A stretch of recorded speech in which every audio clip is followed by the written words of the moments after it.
Chapter 2 understanding secularism, ये हमारे chapter का नाम है। एंड यू कैन सी कि यहाँ पे बहुत सारे फोटोज बने हुए हैं।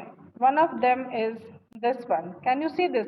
आपको दिख रहा होगा, जैसे ओम बना हुआ है, चांद बना हुआ है, क्रॉस बना हुआ है, इसी तरह अलग अलग धर्म के जो भी प्रतीक चिन्ह हैं वो सारे बने हुए हैं। तो इससे इतना तो आपको समझ में आ गया है कि जो चैप्टर है अंडरस्टैंडिंग सेक्युलरिज्म, इसका संबंध कहीं ना कहीं धर्म से है, रिलीजन से है। ठीक है, नेक्स्ट स्लाइड पे आते हैं, जिसमें आप ये देख सकते हैं सेक्युलरिज्म लिखा है। और इंट्रोडक्शन इसका ये है कि history provides us with many examples of discrimination, exclusion and persecution on the ground of the religion.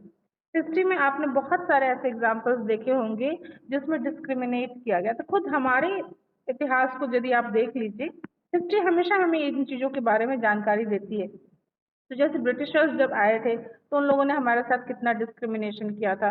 आप वर्ल्ड के कॉन्टेक्स्ट में यदि देखिए तो हिटलर को देख लीजिए, ज्यूज को उसने कितना ज्यादा डिस्क्रिमिनेट किया था। और इस तरह का बहुत सारा एग्जाम्पल देखने को मिल जाता है। So you may have read about how Jews were persecuted in Hitler's Germany and how several millions were killed. उसने कॉन्सेंट्रेशन कैंप्स वगैरह बनाए थे, गैस चेम्बर्स बनाए थे, और उसने ज्यूज को मार देता था। ठीक है, मारने के लिए कभी भी उसने किल शब्द का इस्तेमाल नहीं किया, है ना, या डेथ वर्ड का इस्तेमाल नहीं किया। उसने हमेशा जिस शब्द का इस्तेमाल किया वो था final destination.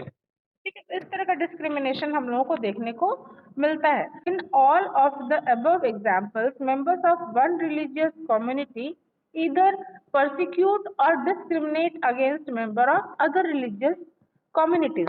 And what do you understand by communities? Suppose many people are following one religion, तो वो बहुत सारे लोग जो एक रिलीजन को फॉलो करते हैं वो एक कम्युनिटी हो गई।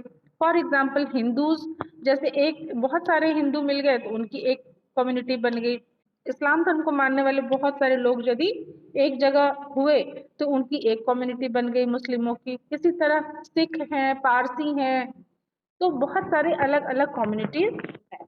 और ऐसे केसेस में हमेशा यही होता है कि वन ग्रुप या वन कम्युनिटी या तो दूसरे ग्रुप या दूसरी कम्युनिटी को प्रोसिक्यूट करती है, या फिर डिस्क्रिमिनेट करती है, या फिर मतलब रिलीजियस कम्युनिटीज को या तो डिस्क्रिमिनेट करती है या फिर प्रोसिक्यूट करती है। ठीक है, अब यहाँ पे आप एग्जाम्पल देखो, यहाँ पे भी आपको ये वाला स्लाइड आप देखो, ये पिक्चर देखो, यहाँ पे भी सेम चीज है। यहाँ भी अलग अलग धर्म के प्रतीक चिन्ह बने हुए हैं। ठीक है, और एक इसका मतलब क्या कोई मुझे को बताएगा? ये सेक्युलरिज्म लिखा हुआ है और सेक्युलरिज्म में से लाल लाल कुछ टपक रहा है। What does it mean? कहने का मतलब कि धर्म के नाम पे लोग आपस में लड़ते मरते हैं और खून खराबा होता है। ठीक है, अगेन यहाँ पे आप यदि देखिए ये वाले स्लाइड में ये वाले पोर्शन को यदि आप देखिए, you can see Hinduism, Jainism, Buddhism, Sikhism, Islam, Christianity. If you see the letters marked in white, Indian, they all are Indian. It means कि हमें मिल के रहना है, हमें अलग अलग नहीं रहना है, हमें सबको साथ में रहना है। So let's start the introduction. These acts of discrimination take place more easily when one religion is given official recognition by the state at the expense of other religions. इसके कहने का मतलब है कि ऐसा खास करके तब होता है जबकि स्टेट यानी कि जो गवर्नमेंट है, यानी किसी भी देश की जो गवर्नमेंट है, वो जब किसी एक धर्म को राज्य धर्म मान लेती है कि ये हमारा राज धर्म है, तब दूसरे वाले जो है वो थोड़े से डिस्क्रिमिनेटेड फील करते हैं और उनके साथ थोड़ा सा इस तरीके का होता है।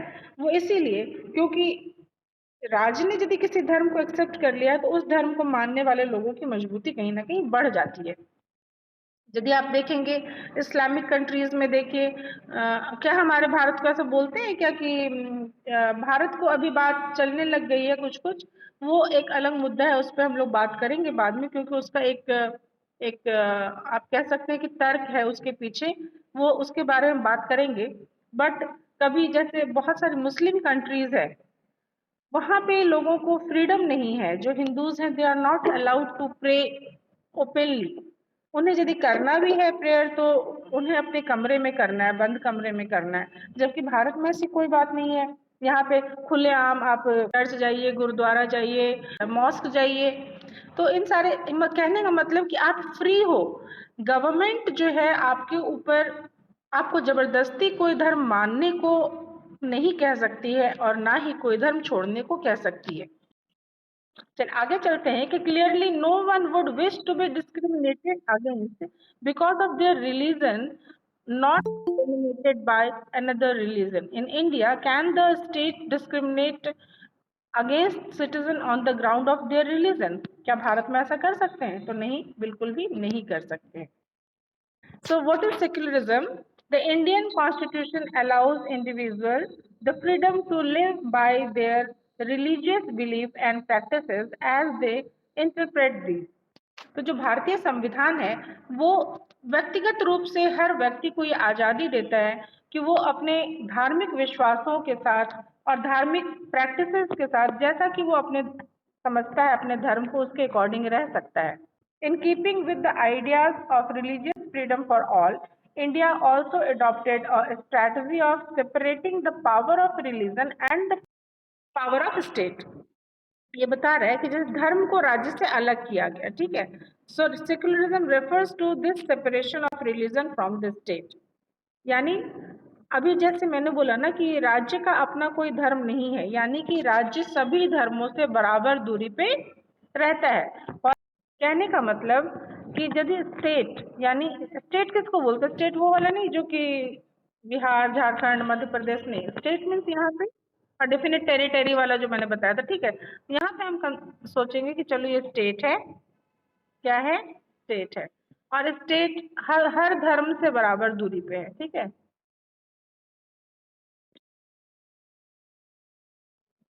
These all are different religion और ये सबके साथ ही बराबर दूरी पे। कहने का मतलब कि राज्य का अपना कोई धर्म नहीं है। फॉर एग्जाम्पल मान लो ये हिंदुइज्म है, ये जैनिज्म है, ये बुद्धिज्म है, ये इस्लाम है, ये जरथुस्ट्र है, क्रिश्चियनिटी है, सिख है। तो स्टेट जो है उसका अपना कोई धर्म नहीं है और वो अलग अलग धर्मों से बराबर दूरी बना के रहता है। तो एक सवाल उठता है कि why is it important to separate religion from the state? क्या जरूरी है, क्या ऐसी जरूरत है कि राज्य को धर्म से अलग किया गया है? तो the most important aspect of secularism is its separation of religion from state power. This is important for a country to function democratically. Almost all countries of the world will have more than one religious group living in them. Within these religious groups, there will most likely be one group that is in majority. If the majority religious group has access to state power, then it could quite easily use this power and financial resources to discriminate against and persecute persons of other religions. For example किसी भी country की यदि बात करें, यहाँ पे state का संदर्भ कंट्री से है, तो किसी भी कंट्री की यदि बात करें तो उस कंट्री में अलग अलग रिलीजियस ग्रुप रहते हैं। हम यदि इंडिया की ही बात करें तो हमारे यहाँ हिंदू हैं, इस्लाम है, मतलब हमारे यहाँ हिंदू हैं, मुस्लिम हैं, सिख हैं, ईसाई हैं, कृष्ण, अलग अलग धर्म को मानने वाले पारसीज हैं, है ना। तो ये सारे जो हैं, इनमें क्या होता है कि कोई एक ग्रुप जो है वो संख्या में ज्यादा होता है और जो संख्या में ज्यादा होता है, यदि जिस संख्या में ज्यादा जो मेजॉरिटी वाले लोग जिस धर्म को मानते हैं, यदि राज्य उस धर्म को अपना धर्म बना लेगा, यानी स्टेट का अपना रिलीजन हो जाएगा वो, तो कहीं ना कहीं क्या होगा कि डिस्क्रिमिनेट करना, जो माइनॉरिटी में जो लोग हैं उनके साथ डिस्क्रिमिनेशन और प्रोसिक्यूशन बढ़ जाएगा। And what is Indian secularism? जब ये बहुत इंपॉर्टेंट है बच्चों, इसे आप वेरी वेरी इंपॉर्टेंट लिख लीजिए, क्योंकि इसी में सारा सेकुलरिज्म का जो कॉन्सेप्ट है ना, इसी में समाया हुआ है, ठीक है। बहुत इजी तरीके से ये बताया गया है कि the Indian constitution mandates that the Indian state be secular. According to the constitution only a secular state can realise its objective to ensure the following.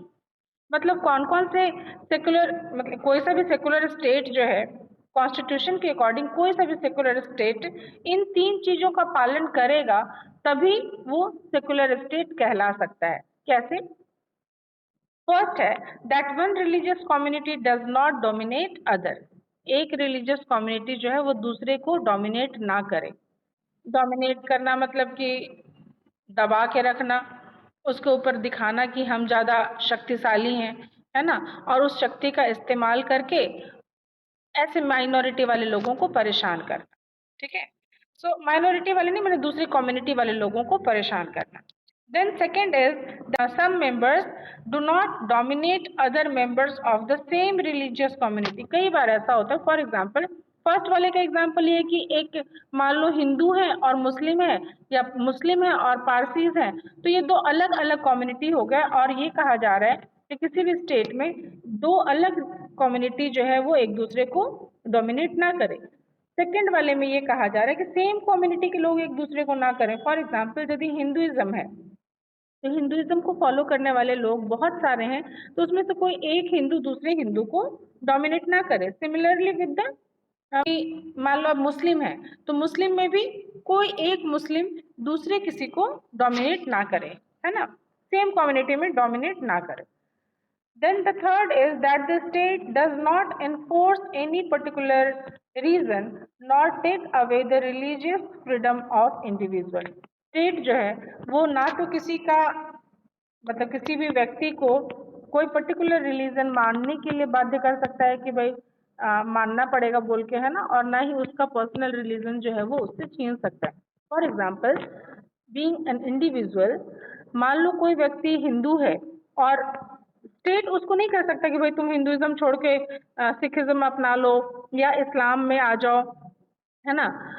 वो व्यक्ति खुद ये कर सकता है, उसको मन है कि ठीक है, उसको फ्रीडम है कि ठीक है वो यदि एक धर्म को छोड़ के दूसरे धर्म में जाना चाहे तो for him it is, for that person it is allowed, but state इस काम को नहीं कर सकता है।